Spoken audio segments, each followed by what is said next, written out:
नमस्कार मित्रांनो, नाव अमोल फुके. मी आज आलेलो आहे गुंदा लोणार या तालुक्यात. इथे मी नवनाथ भाऊ गरकळ यांना पहिल्यांदा अपसाईड दिलेली आहे.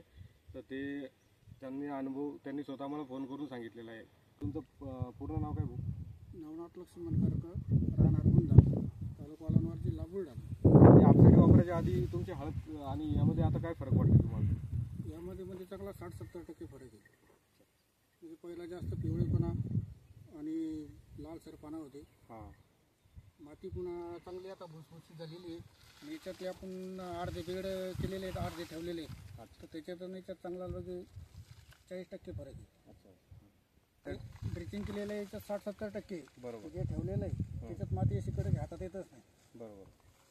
पूर्ण हळद त्यांची अशी पिवळट पडली होती आणि आता आपण पाहू शकता पूर्ण हळद हिरवी झालेली आहे. त्यांनी अर्ध्या भागातच अपसाईड वापरली होती आधी अनुभवासाठी, आणि आता पूर्ण याच्यात वापरली त्यांनी.